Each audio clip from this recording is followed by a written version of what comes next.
Melangkah jauh ke sekitar 445.000 tahun yang lalu, di mana ada sebuah bangsa yang sangat maju peradabannya. Bangsa yang akan kita kenal dalam sejarah dengan sebutan bangsa Sumeria, bangsa Sumer yang punya arti tanah orang-orang yang berkepala hitam.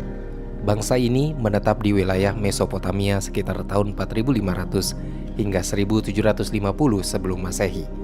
Mesopotamia, jika diartikan dalam bahasa Yunani, memiliki arti tanah di antara dua sungai.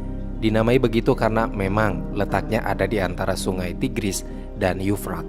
Wilayah Mesopotamia sekarang lebih kita kenal dengan wilayah Irak.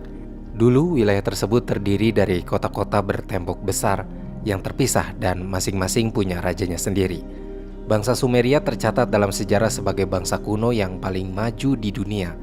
Mereka merupakan salah satu peradaban pertama yang mengembangkan sistem tertulis yang kompleks yang dikenal sebagai tulisan cuneiform, yang digunakan untuk menyimpan catatan, puisi, dan catatan sejarah mereka. Bangsa Sumeria pun dikenal karena kemajuan dalam bidang pertanian, arsitektur, matematika, dan astronomi. Mereka membangun kota-kota besar seperti Uruk, Ur, dan Lagas, dan menciptakan sistem politik yang terorganisir. Dengan pemerintahan yang dikuasai oleh raja-raja dan imam-imam kuat, sayangnya mereka runtuh pada abad 2000 sebelum Masehi karena diserang oleh bangsa-bangsa yang jauh lebih kuat, seperti bangsa Akkadia dan bangsa Babilonia. Namun meski mereka hancur dan punah, bangsa Sumeria telah meninggalkan warisan sejarah yang berperan sangat penting untuk peradaban manusia. Warisan-warisan itu salah satunya ditemukan di Khorsabad, Irak. Berdasarkan hasil penelusuran dalam riset ini, ada dua versi informasi tentang penemuan warisan arkeologi peninggalan bangsa Sumeria. Versi pertama menyebut bahwa ketika diadakan proyek penggalian harta karun arkeologi, itu terjadi pada bulan Oktober tahun 1849 oleh seorang arkeolog Inggris yang tidak disebutkan namanya. Sementara versi keduanya menyebut proyek penggalian itu dilakukan pada bulan Maret di tahun 1843 dengan kelompok yang dipimpin oleh ilmuwan Prancis bernama Paul-Émile Botta yang berhasil menemukan sisa istana Assyria yang besar pada tanggal 23 Maret. Intinya dari kedua versi tersebut, dari hasil proyek penggalian di sisa-sisa istana, ditemukan prasasti bangsa Sumeria berupa 14 tablet batu yang bertuliskan cerita tentang peradaban tertua di dunia, tentang awal mula penciptaan manusia dan adanya sekelompok makhluk kuat yang digambarkan oleh bangsa Sumeria sebagai dewa atau orang langit yang punya mata bersinar, memancarkan aura getaran dari dunia lain, dan bangsa Sumeria meyakini bahwa makhluk kuat tersebut terhubung dengan bintang di langit. Mereka menyebut makhluk-makhluk tersebut dengan nama Anunnaki, sebuah nama yang berarti yang dari surga datang ke bumi. Penggunaan istilah Anunnaki ini yang paling awal diketahui berasal dari prasasti yang ditulis pada masa pemerintahan Gudea sekitar tahun 2144 hingga 2124 sebelum Masehi dan dinasti ketiga bangsa Ur. Dari 14 tablet batu yang ditemukan, sudah banyak arkeolog dan antropolog yang menelitinya. Termasuk salah satunya adalah seorang antropolog liar bernama Zakaria Sitchin yang telah mempelajari tablet batu tersebut selama 30 tahun hidupnya. Sitchin kemudian menerbitkan buku di tahun 1976 dengan judul The 12 Planet, yang artinya planet ke-12, di mana dalam buku tersebut Sitchin mengatakan bahwa para dewa Sumeria bernama Anunnaki sebenarnya merupakan pengungsi dari dunia lain. Tablet-tablet yang ada menjelaskan tentang dewa permulaan atau semacam Tuhan yang menciptakan. Selain itu, disebut juga bahwa sang pencipta dalam kitab Kejadian, Taman Eden, Adam, dan Hawa, semua itu adalah ciptaan dewa holistik, makhluk dunia lain atau alien. Keseluruhan dari dua tablet pertama menjelaskan siapa mereka dan dari mana mereka berasal. Tablet 3 menjelaskan tentang 6 hari penciptaan atau penyelesaian di bumi. Tablet berikutnya menjelaskan bagaimana ras manusia dibentuk dari hasil manipulasi genetik yang dibuat oleh makhluk-makhluk yang datang ke bumi. Bahkan teknologi yang berkembang dalam bangsa Sumeria berasal dari makhluk-makhluk tersebut. Sitchin menafsirkan dari teks yang tertulis di tablet batu kalau Anunnaki berasal dari planet Nibiru yang berada di ujung tata surya dan akan memasuki orbit yang dekat dengan bumi setiap 3.600 tahun sekali. Nibiru digambarkan sebagai planet yang berkali-kali lipat lebih besar dari diameter bumi. Namun planet Nibiru ini merupakan sebuah planet dengan kandungan oksida besi yang sangat berlimpah.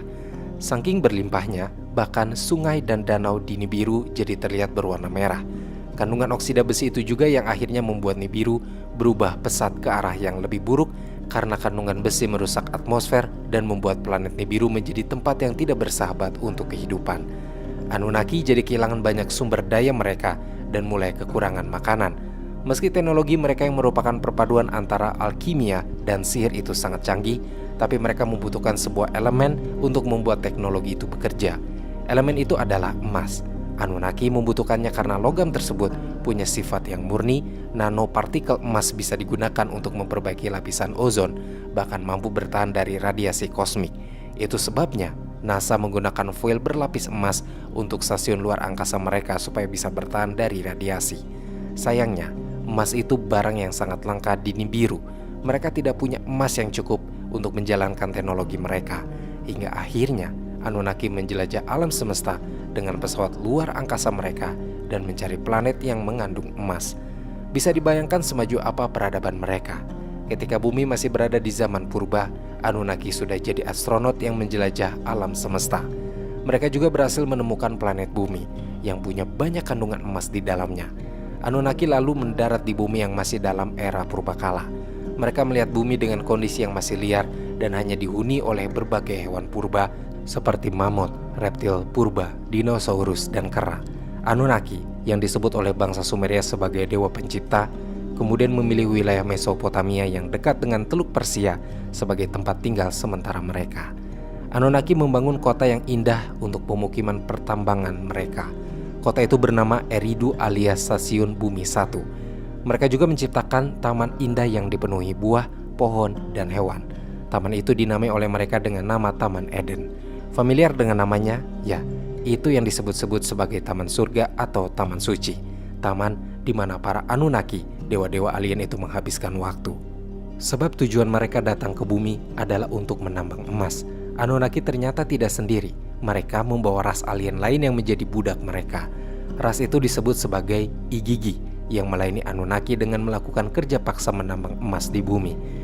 Kisah tentang Anunnaki dan Igigi ini sama dengan apa yang tertulis dalam sejarah Babilonia yang ditulis di abad ke-18 sebelum Masehi.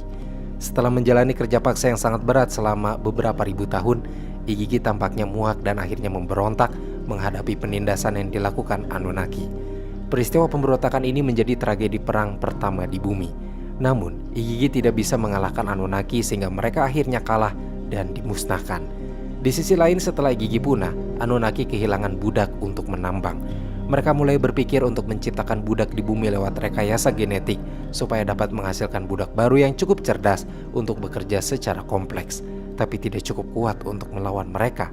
Eksperimen yang mereka jalani ini diceritakan secara rinci dalam artefak Atrahasis yang menyebut bahwa sebelum manusia tercipta, sudah ada banyak makhluk unik hasil rekayasa genetik. Makhluk-makhluk itu dianggap belum sempurna hingga beberapa di antaranya akhirnya dimusnahkan. Anunnaki kemudian menggabungkan DNA mereka dengan DNA Homo erectus alias manusia purba, sehingga terciptalah Homo sapiens alias manusia. Hasil persilangan ini nyatanya memuaskan Anunnaki. Manusia dianggap cukup kuat untuk dijadikan budak pertambangan dan cukup cerdas untuk mengerjakan berbagai pekerjaan yang rumit. Tablet yang ditemukan di Irak menyebut bahwa manusia pertama ciptaan Anunnaki ini bernama Adamu, yang dalam bahasa Ibrani disebut Adam, artinya manusia. Anunnaki lalu menciptakan manusia-manusia lain. Dalam salah satu kisah disebut bahwa ada manusia yang tercipta dari tulang rusuk Adamu, yang mungkin merujuk pada Hawa dalam banyak sejarah peradaban manusia. Setelah proses penciptaan ini, menurut faktograf dan teks sejarah, Anunnaki kemudian mengajarkan manusia kemampuan-kemampuan dasar, seperti berbicara, bersosialisasi, lalu diajarkan berkebun, menulis, membangun rumah dari tanah liat dan batu, dan diajarkan membuat serta menjalankan teknologi supaya bisa melayani Anunnaki. Perlu diketahui bahwa dalam setiap catatan artefak, Anunnaki selalu digambarkan dengan sosok yang tinggi sekali dan sangat kuat, memiliki senjata super canggih yang banyak untuk menghalau pemberontakan, sehingga manusia-manusia menganggapnya sebagai dewa-dewa mereka yang disembah dan dilayani. Anunnaki lalu menempatkan manusia di tambang dan di tempat lain di Mesopotamia. Manusia saat awal penciptaan itu steril alias tidak dapat berkembang biak, tapi karena seiring meningkatnya permintaan tenaga kerja di pertambangan, akhirnya genetik manusia direkayasa kembali sehingga mampu bereproduksi. Awalnya Anunnaki senang dengan keberadaan manusia-manusia ini. Mereka bahkan mengizinkan manusia tinggal di Eridu bersama mereka dan diperbolehkan mengunjungi Taman Eden. Izin tersebut disertai syarat dan perintah supaya manusia tidak terlalu banyak bereproduksi. Namun manusia tidak memenuhi perintah ini. Seiring berjalannya waktu, populasi manusia jadi berlebihan di Eridu sehingga menyebabkan Anunnaki harus mengusir banyak manusia dari Eridu dan Eden, membuat manusia hidup di pengasingan alam liar. Peristiwa ini yang kemudian memunculkan kisah Taman Eden dan pengusiran Adam dan Hawa dari surga. Hal yang tak disangka adalah meski berada di alam liar, manusia berevolusi menjadi lebih cerdas, ternyata mampu bertahan dan membangun peradaban baru di luar Mesopotamia. Sementara manusia-manusia yang bertahan di Mesopotamia kemudian diberi kepercayaan untuk mengasuh keturunan Anunnaki. Bahkan kemudian ada yang melakukan hubungan terlarang hingga menghasilkan anak-anak campuran dari ras manusia dan ras Anunnaki yang dikenal dengan nama Nephilim atau raksasa di zaman dulu.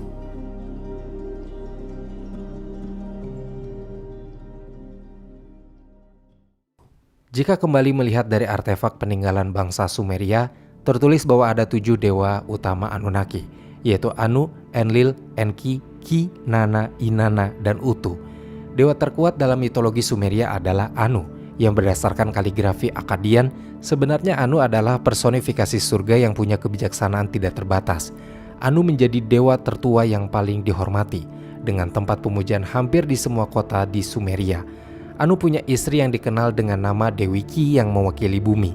Persatuan antara Anu dan Ki inilah yang menghasilkan Anunnaki, yang diterjemahkan sebagai anak langit dan bumi.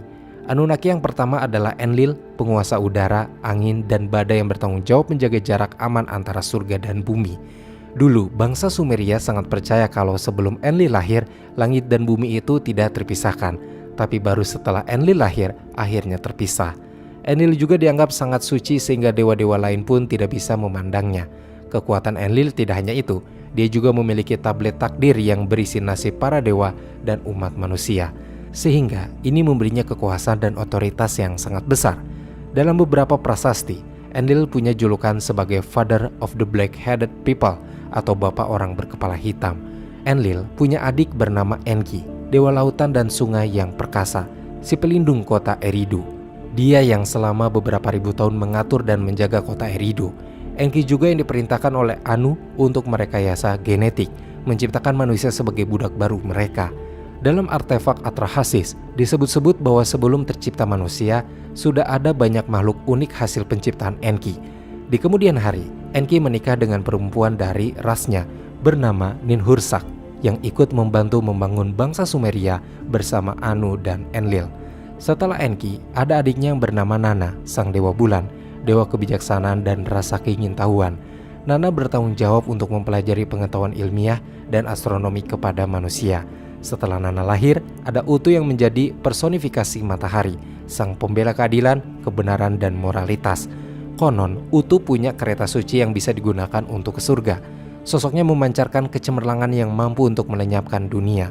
Utu punya saudara kembar bernama Inanna, sang dewi kesuburan, dewi perang dan kekuatan politik.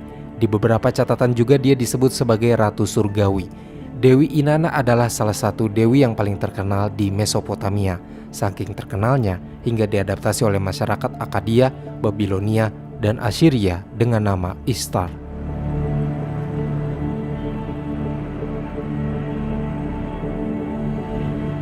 Di dalam tablet Sumeria, tertulis bahwa setelah manusia kelebihan populasi dan banyak terjadi perkawinan silang, Enlil yang saat itu sudah menggantikan ayahnya memimpin ras Anunnaki, akhirnya menjadi marah. Dia memastikan bahwa tidak akan pernah ada manusia yang akan naik tahta kekuasaan dan berpotensi menguasai Nibiru dengan adanya perkawinan silang. Bertahun-tahun kemudian setelah kemarahan Enlil, ternyata Nibiru memasuki siklus 3600 tahun dan mendekati orbit bumi lagi. Nibiru memiliki gravitasi yang sangat kuat sehingga menciptakan kekacauan di matahari dan di bumi. Momen inilah yang akan menjadi kehancuran peradaban awal manusia. Enlil membiarkan alam bekerja menghancurkan makhluk ciptaan adiknya. Kisah ini sebenarnya tercatat dalam Kolbrin, sebuah Injil kuno yang ditemukan di Skotlandia. Dalam Injil kuno tersebut, Nibiru disebut sebagai penghancur.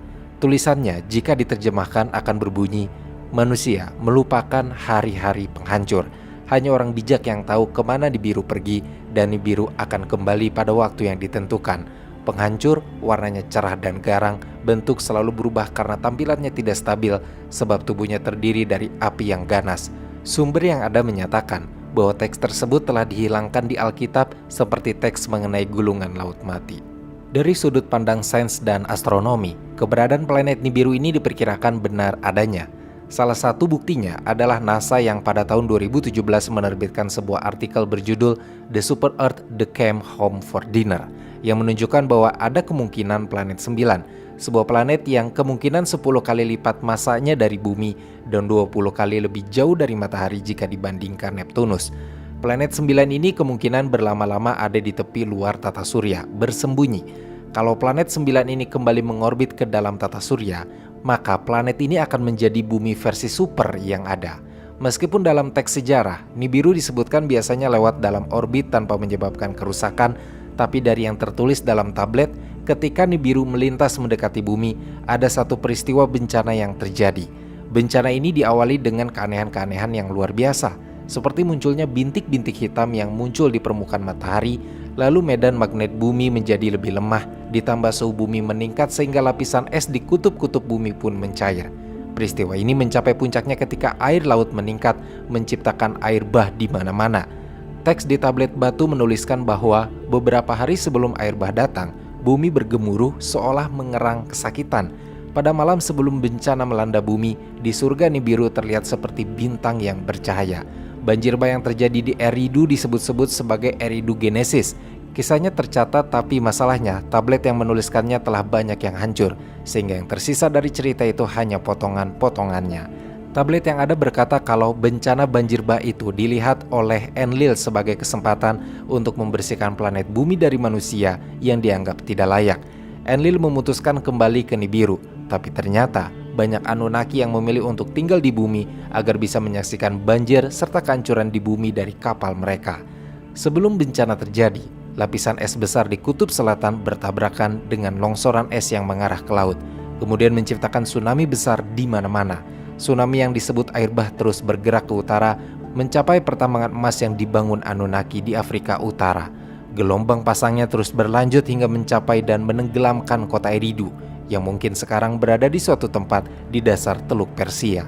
Teks yang tertulis di tablet menuliskan kisah ini yang jika diterjemahkan akan berbunyi, lalu ada kegelapan di siang hari, dan di malam hari bulan seolah-olah ditelan oleh monster. Bumi mulai bergetar dengan kekuatan yang sebelumnya tidak diketahui.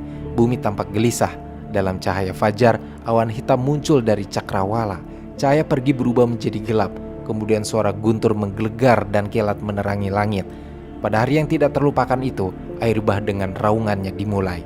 Enki yang menyaksikan bencana tersebut merasakan simpati atas makhluk ciptaannya dan akhirnya memerintahkan orang-orang pilihannya untuk membuat perahu.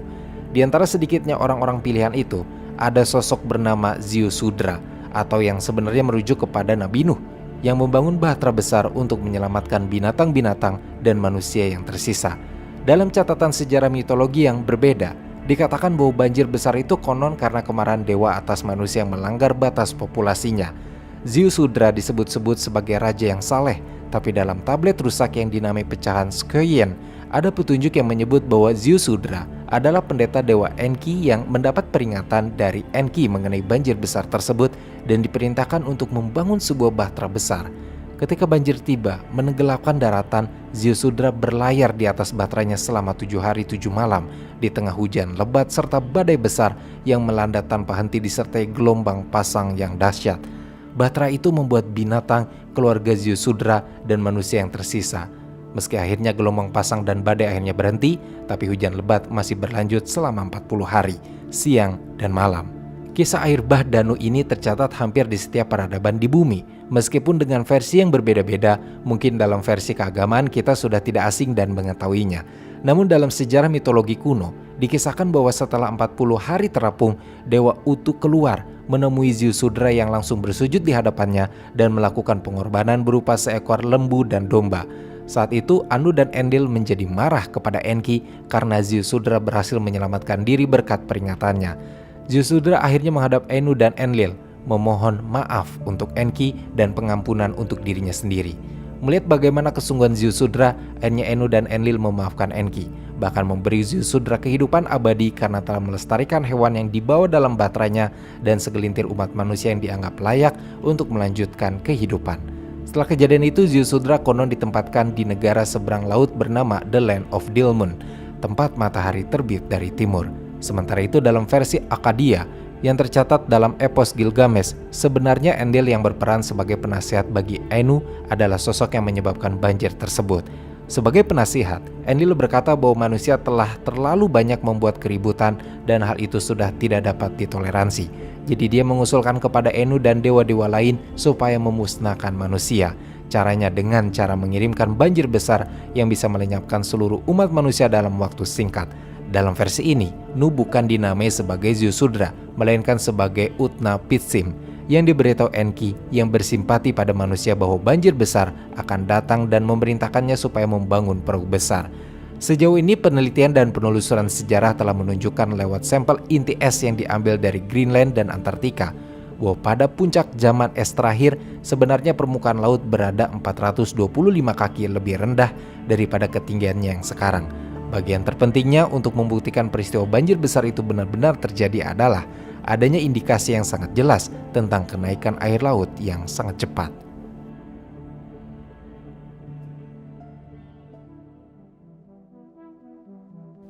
Setelah banjir akhirnya surut, ras Anunnaki yang masih bertahan di bumi membuat rekonstruksi pelabuhan antariksa yang baru. Teks dari Sumeria menjelaskan bagaimana Anunnaki membuat bangunan yang sesuai dengan posisi bintang. Teks itu jika diterjemahkan akan berbunyi, biarkan bumi menjadi dataran dari cerminan langit. Begitu Enki menyetujui ini, Enlil dari langit yang jauh mengambil tindakan. Enki yang masih berada di bumi memutuskan untuk membangun kembali pelabuhan-pelabuhan antariksa. Meski sebenarnya mendapat kemarahan dari Enlil yang memerintahkannya segera kembali ke Nibiru. Konon, piramida-piramida dan semua bangunan kuno di seluruh dunia yang dianggap mustahil oleh para ahli bisa dibangun tanpa teknologi yang sangat maju, sebenarnya dibangun oleh Anunnaki supaya kelak bisa memandu mereka kembali ke bumi. Ketika Anunnaki akhirnya meninggalkan bumi, pengaruh mereka sudah sangat meluas di setiap sudut dunia, dari Mesopotamia, India, hingga ke Amerika Selatan. Rasa simpati Enki yang luar biasa membuat dia memberikan peninggalan yang sangat berharga sebelum dia pulang ke Nibiru. Dia sempat mengajari manusia pengetahuan yang lebih luas tentang arsitektur, matematika, musik, tulis-menulis, astronomi, politik, pemerintahan, dan sebagainya. Manusia juga diajarkan olehnya untuk membangun sistem pemerintahan monarki di mana pemimpin-pemimpinnya harus mempertahankan garis keturunan mereka. Sehingga sebenarnya yang boleh jadi pemimpin hanyalah manusia-manusia yang merupakan hasil perkawinan silang dari ras Anunnaki atau manusia yang secara genetik telah dimanipulasi ulang. Raja-raja yang ada sepeninggal Anunnaki dianggap akan bertindak sebagai utusan Anunnaki dan memerintah sesuai dengan prinsip-prinsip kuno yang diajarkannya. Sebab ada aturan untuk mempertahankan garis keturunan. Mungkin ini bisa menjelaskan mengapa dulu para bangsawan akan merasa enggan untuk melakukan pernikahan jika tidak dengan sesama bangsawan. Beberapa orang berspekulasi bahwa Anunnaki telah berhasil menipu dan mengendalikan bumi melalui pembiakan selektif bangsawan ini selama berabad-abad lamanya. Hal lain yang diperintahkan oleh Anunnaki sebelum kembali ke Nibiru adalah manusia harus membangun kuil yang bernama Ziggurat yang selaras dengan rasi bintang, masih dengan tujuan yang sama, yaitu memandu mereka kembali ke bumi. Dalam tablet batu, tampaknya kemungkinan bahwa Nibiru akan mendekati planet bumi lagi masih ada dan Anunnaki diperkirakan akan kembali ke bumi untuk memulihkan lagi kekuasaan mereka atas ras budak yang mereka ciptakan. Di tahun 2005, dunia perfilman sempat heboh dengan berita pencekalan film yang katanya bisa melunturkan keimanan dan kepercayaan manusia atas asal-usul penciptaannya. Film yang membuat heboh itu adalah film berjudul One Anunnaki yang digarap sutradara John Gress, yang bahkan tidak terkenal dan diketahui jauh lebih sering mengerjakan special effect dibanding jadi sutradara. Film One Anunnaki yang digarapnya ini menjadi film independen yang niatnya akan jadi film trilogi. Naskahnya terinspirasi dari buku berjudul The Anunnaki Chronicles karya Zecharia Sitchin. Penjelasan Sitchin dalam bukunya yang satu itu memang terbilang sangat meyakinkan karena benar-benar bisa diterima nalar manusia mengenai proses penciptaan manusia dari rekayasa genetik alien. Tapi banyak ahli yang menganggap teori Sitchin ini konyol dan sangat mengada-ngada sehingga bisa dibantah kebenarannya. Teori Sitchin jadi sesuatu yang sangat kontroversial, tapi jelas tidak pernah dicekal dunia. Begitu pula sebenarnya film One Anunnaki yang menyampaikan gagasan Sitchin dalam bentuk visual dengan sangat detail. Film ini sesungguhnya tidak pernah dicekal siapapun, meski memang filmnya tidak pernah dirilis di bioskop atau platform-platform lain. Satu-satunya alasan mengapa One Anunnaki tidak tayang adalah karena menurut para mantan kru serta mereka yang pernah terlibat dalam proses pembuatan film, ini semua karena budgetnya tidak mencukupi dan proses produksi tidak bisa dilanjutkan lebih jauh lagi. One Anunnaki saat ini bisa diakses dengan mudah di internet, bahkan naskahnya pun diperjualbelikan oleh John Grace di Amazon. Anunnaki yang disebut-sebut pembahasannya bisa membuat iman luntur dan membuat manusia percaya kalau kita semua diciptakan alien nyatanya tidak seheboh yang diberitakan. Penyembahan terhadap dewa-dewi Anunnaki diyakini hanya terjadi di era kuno karena sejauh ini hanya ada sangat sedikit bukti yang mendukung keberadaan sekte penyembahan Anunnaki.